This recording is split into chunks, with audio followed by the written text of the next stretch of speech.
यानंतरची बातमी पुण्यातली आहे। पुण्यामध्ये जीबीएसच्या 2 संशयित रुग्णांचा मृत्यू झालाय। पुण्यातल्या जीबीएसच्या रुग्णसंख्येत वाढ झालेली आहे।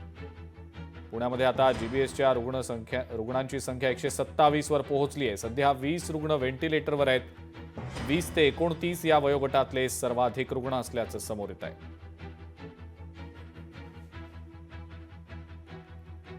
अमोल धर्माधिकारी आपले पुण्याचे प्रतिनिधी या संदर्भातली अधिक माहिती आपल्याला देत आहेत। अमोल, पुण्यातल्या जीबीएस बाधित रुग्णांची संख्या वाढून आता 127 वर गेलेली आहे। 2 जीबीएस बाधित संशयितांचा मृत्यू देखील झाल्याचं समजतंय। काय नेमकी या सगळ्याबद्दलची माहिती?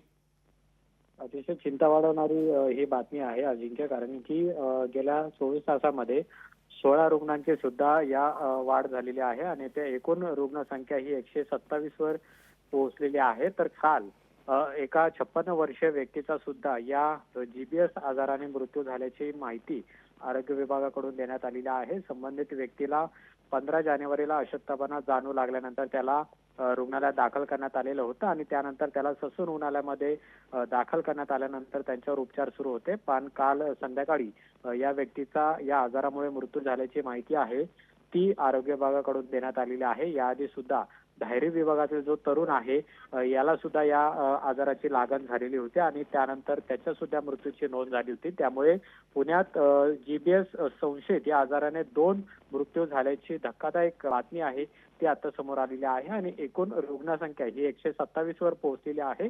तर 20 जण आहेत त्यांच्यावर व्हेंटिलेटरवर सुद्धा उपचार सुरू आहेत आणि त्यामुळेच कुठेतरी आता काळजी सुद्धा वाढू लागलेली आहे। जीबीएस आजारावर जे नियंत्रण आहे ते खरं तर महापालिका आणि आरोग्य प्रशासनाला लवकरात लवकर आणावे लागणार आहेत, नाहीतर जी कोरोना सारखी परिस्थिती होती ती उद्भवायला वेळ लागणार नाही। मात्र जी आकडेवारी आता समोर आलेली आहे ती अतिशय चिंताजनक आहे असं म्हणावं लागणार आहे। ठीक आहे अमोल, धन्यवाद सविस्तर माहिती दिली त्याबद्दल। लोकशाही मराठी ऐका, पहा, जागरूक रहा।